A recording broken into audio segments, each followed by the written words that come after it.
সংগ্রাম আপোষ না সংগ্রাম আপোষ না সংগ্রাম সংগ্রাম সংগ্রাম আমি চাই আমার ভাই মরল কেন আমার ভাই শহীদ কেন প্রশাসনের জবাবে চাই আমার ভাই মরল কেন নারায়ে তাকবীর আল্লাহু আকবার আমাদেরকে বারবার আওয়ামী টেক লাগাতে চান আমরা বলি আমাদের আল্লামা ইসলাম ফারুকীকে 2014 সালে তার বাসার মধ্যে নির্মমভাবে শহীদ করেছিল কই সে আওয়ামী সরকার তো আল্লামা ইসলাম ফারুকী হত্যার বিচার করে নাই আমরা জানি 2014 সালে হাসাজারিতে আমাদের সেনাকর্মী শহীদ সাইফুল ইসলামকে শহীদ করেছিল কই আমরা তো কোনো শহীদ সাইফুলের হত্যার বিচার পাই নাই 2013 সালে আমাদের নৈমুদ্দিনকে শহীদ করেছিল আমরা কোনো হত্যার বিচার পাই নাই আপনারা জানেন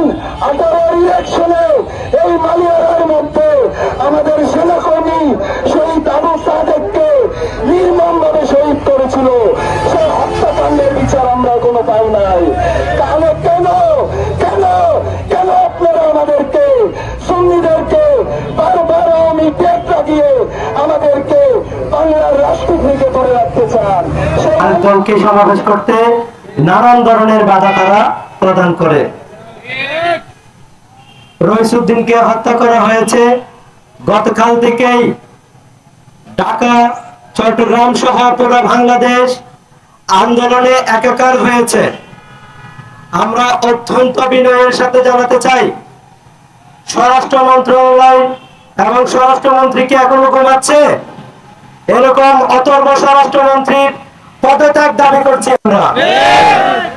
আপনি এদেশে এখনো পর্যন্ত কোন গুম হত্যার বিচার করতে পারেননি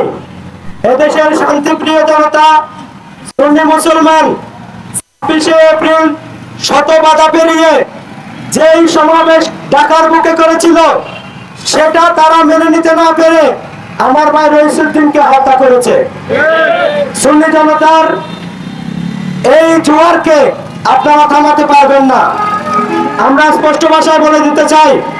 আগামী 72 ঘন্টার মধ্যে আপনারা রইসুদ্দিনের হত্যাকারীদের গ্রেফতার করে শাস্তির আওতায় না আনলে কঠোর থেকে কঠোরতম কর্মসূচি আসবে আজকে সারা বাংলাদেশে ছাত্র সেনার উদ্যোগে বিভিন্ন জেলায় বিক্ষোভ কর্মসূচি পালিত হয়েছে আগামীকাল থেকে ব্লক ফর জাস্টিস ও প্রতীকী লাশ মিছিল বাংলাদেশ ইসলামী ছাত্র সেনার নেতৃত্ব হবে সবাইকে সকল আন্দোলন সবল করার জন্য এবং প্রত্যেকটা আমি একটা কথা বলতে চাই মব জাস্টিসের এখনো কোনো বিচার বাংলাদেশে একটাও হয় নাই এতগুলো মব জাস্টিসের পরেও বাংলাদেশের সরকার সহ স্বরাষ্ট্র উপদেষ্টা সম্পূর্ণ নীরব আমি ফুলবাইল থানার ওসি কারণে একজন নিরপরাধ ইমামকে নির্মমভাবে পিটিয়ে নির্যাতন করার পর তাদের হাতে দিলেও তারা তার চিকিৎসা না করে তাকে থানা হাজতে আটকা রাখে পরে যখন তার মৃত্যু হয় তাকে পরিবারের কাছে হস্তান্তর করে গতকাল আমাদের ছাত্র সেনার নেতৃবৃন্দ ফুলবাইল থানায় গেলে একদল দুর্বৃত্ত থানায় মামলা উদ্ধার করার জন্য এবং থানা মামলা নেওয়ার জন্য থানাঘেরাও করেছে জামাতের একনিষ্ঠ কর্মী বাংলাদেশ ইসলামী ছাত্র সেনা ঢাকা মহানগরের সাবেক সভাপতি বাংলাদেশ ইসলামী ছাত্র সেনা কেন্দ্রীয় পরিষদের সাবেক সভাপতি মাওলানা রওয়াজউদ্দিন ভাইকে নির্মমভাবে হত্যা করা হয়েছে আমি অনতিবিলম্বে বিচারের আওতায় শাস্তি দিতে আহ্বান করতেছি না হয় আমরা আরো কঠোর কর্মসূচির আহ্বান করব সেই আশা ব্যক্ত করে আমি আল্লামা শহীদ রইসুদ্দিন ওনার একটা দোষ ছিল উনি 26 এপ্রিল ঢাকা মহাসমাবেশের দাওয়াত দেওয়ার কারণে ওনাকে শহীদ করা হয়েছে কারণ ওনার একটাই দোষ উনি 26 এপ্রিলে ঢাকার সমাবেশের মসজিদের মিম্বরে দাঁড়িয়ে এবং রাজপথে পথে দোকানে মসজিদে হানাকায় উনি দাওয়াত দেওয়ার কারণে ওনাকে বাতিল ফেরকারা এদেশের জামাত চক্ররা আমার ভাইকে খুন করা হয়েছে, শহীদ করা হয়েছে। আমি বলবো এক শহীদকে, এক রশিদুদ্দিন ভাইকে শহীদ করে আমরা কিরাই, আমরা লক্ষ লক্ষ শহীদি কাফেলা রাজপথে তৈরি আছি ইনশাআল্লাহ।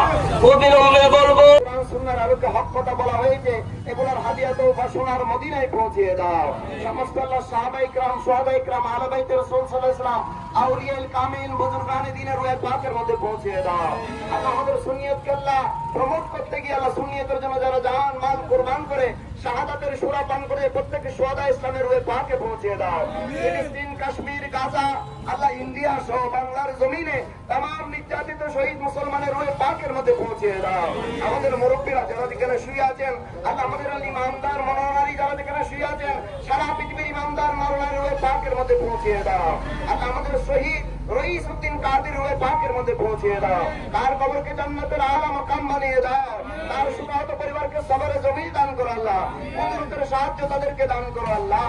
আমরা যারা আল্লাহ কর্মকাণ্ডের মধ্যে সুন্নিয়ত প্রসারে তোমার নবীর আদর্শের জন্য আমরা আল্লাহ রাজপথে, ঘরে, বাইরে, খানেকায়, মসজিদে অক্লান্ত পরিশ্রম করতেছি, আল্লাহ আমাদের এই মেহনতকে তুমি কবুল করো আল্লাহ।